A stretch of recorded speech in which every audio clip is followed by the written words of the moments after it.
Assalamu Alaikum wa barakatuh. Bismillahirrahmanirrahim. Alhamdulillah. Wassalatu wassalamu ala Rasulillah wa ala alihi wa sahbihi wa man wala. Amma ba'd. I want to finish the Trinity, and then maybe if we have time we'll do Shia Sunnah, and then we'll close with some tips on follow-up. Now, and your question. So remind me, inshallah. Now, a number of things, because, obviously, even though we had 2 days together, we're still, even if we had 3 days, there's still going to be issues where you're going to say that guy ripped us off because he didn't talk about this, or this, or this, or this, or that. So, there's one website, it's probably, as far as I know, you could suggest any other one, it's basically, if you want to find refutation against Bahabis, alright, Ahmadis, Havish, or whatever it is, whatever it is, you go to Allahu-Akbar.net.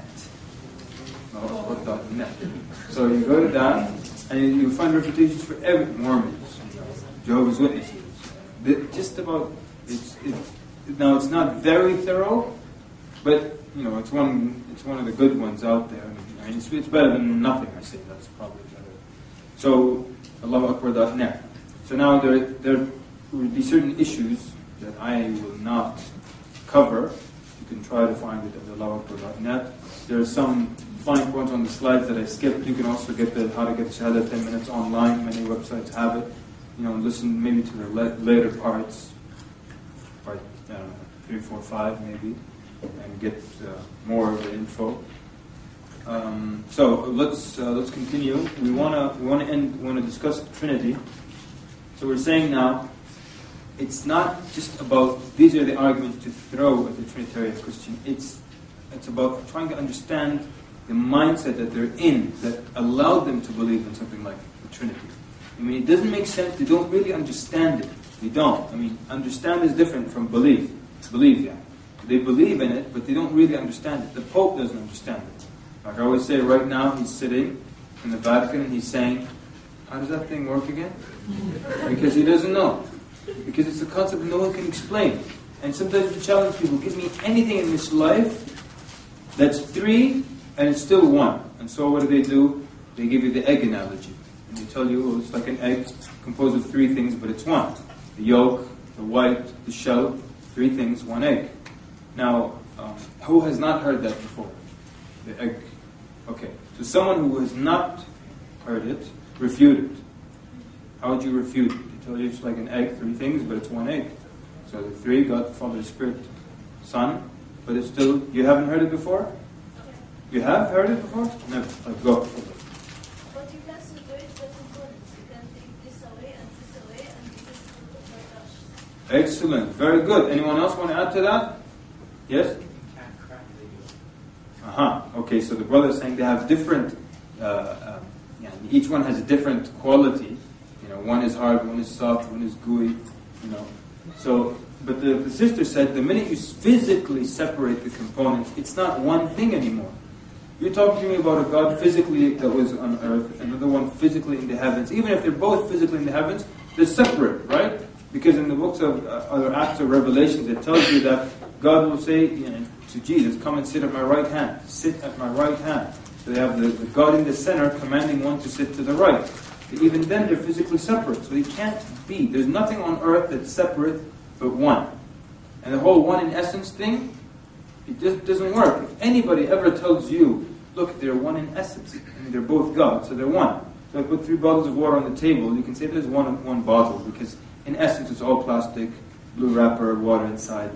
Like I said, just let them give you, again, let them lend you some money, compared to the dunya. Lend me $500, you give him 100 back. And where's the rest? It's one in essence. Oh, green paper, it's got that guy on it. Maybe it's not green, I keep thinking I'm in the States. What color is the 100 here? Brown, there you go. Brown. They're all brown. No problem. Who's on it here? There's no guy on the top of the Okay, that's good. We have snow on it. Okay. Same thing. What if they tell you the flame? Whatever they tell you, you break them apart and they're different. At the same time, they have different qualities. But what if they tell you, and this actually with the 5 missionaries, they said, listen, They tried the egg, we broke the egg apart, it didn't work. So one of them said, look, it's like water. Right? Water, one, but it can be solid, the Father, liquid, the Son, gas, the Spirit. So who has not heard that before? For those who have not heard it, how do you refute it? Yes, They all have different properties. They all have different properties. They're not really co-equal. Okay, what else? One molecule can only be in one state at one time. Water can be in only one state in each time. But actually, you see that actually under extreme laboratory conditions, they can be both. But they don't know that. They can still use it. Now? It's called triple point. Oh, man. Triple point. Jazakallah, I didn't know that. Thank you, sir. We have to show off with that from now on. As I refer to it as triple point. Like I know all this stuff, you know. Thank you very much, sir. What do you study again? I finished studies. Oh, you finished? Okay. Yes. So the brother has got a major in physics and a minor in the affairs of the Ummah.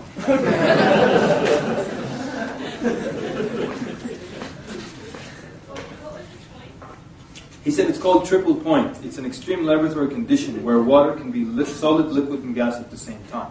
That looks weird. How does that look? SubhanAllah, I've never seen it. Okay.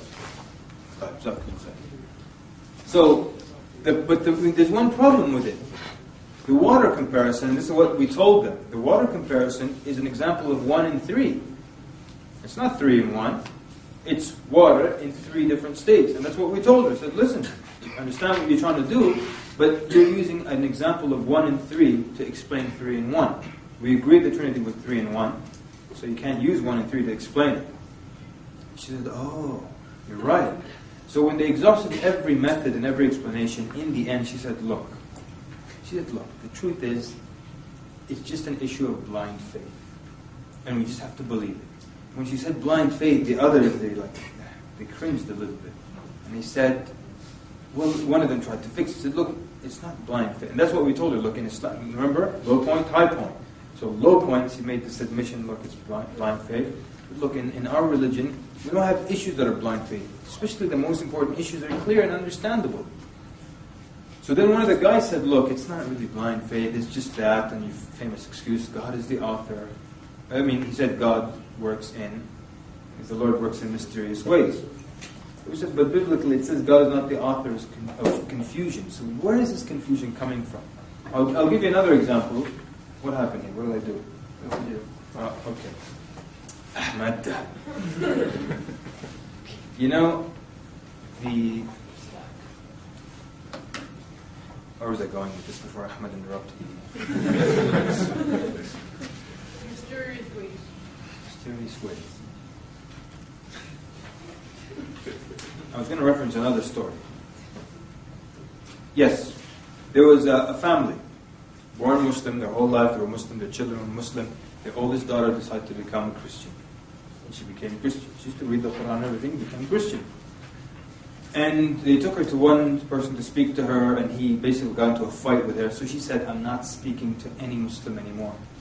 I'm Christian and that's it. So they spent months trying to convince her, talk to one more guy. And she said yes. Then they called me up. I mean, look at that pressure. Our daughter became Catholic, and she said she's never going to talk to any Muslim again, except one last time, and you're that guy. No pressure, come talk to her. I didn't think like I have some kind of miracle that I'm just going to... So, now to make matters worse, when the day we were supposed to meet and her 2 brothers go talk to her, she brings the leader of their church, the priest, the main guy, to sit there and debate with him. So I'm supposed to convince her or debate him. How does that work? So what happened? We made an agreement with her brothers that they're going to try to occupy the guy in the beginning. Give me at least 10 minutes to ask her. So we went to the same place, but dining area is over here, but you can still see us. So I started off by asking her this question. I said, on a scale of 1 to 10, how badly do you want to know the truth? 10 being really strongly, and 1, not so much. So on a scale of 1 to 10, how much do you want to know the truth? Now, I really didn't care what number she said to me. I didn't care at all. Why? Could you explain? Yes, sister? You hear about maybe clear things. That's possible. Yes, you're right. What else? Sister in the back? No? Yes, sir? You wanted to see if she was convinced 100% that she was on the truth. Jazakallah khair. That's all I cared about. I didn't care if she said 1 or 3 or 7 or 9. It didn't matter what number she said. Because if she said any number, she's really telling me I'm not upon the truth. If she said 2, which is really low, but it's really saying I still don't believe I'm upon the truth. That's all I cared about. I didn't care what the number was. I just wanted to find out how lost, how far gone is she. So just like the brother said, Jazakallah khair, she said, I actually have the truth. So now I know what I'm dealing with. So anyways, we spoke a little bit and then we went and we had to talk to that. And I had to talk to her in front of this guy. So I said, my only hope here is to get him to admit a number of times that the Islamic concept is better than the Christian. In front of her. Hopefully that will move her. But nothing moved her. She was going to marry his son. I said, yeah, she was. I said that one time and the sisters in the audience said, that's it. That's the issue right there. I said, yeah, but he wasn't practicing and he didn't ask her to become Christian. They said, nah, that's the issue right there. It was all related to the guy, possibly. Anyways, the point is, we sat down with this guy.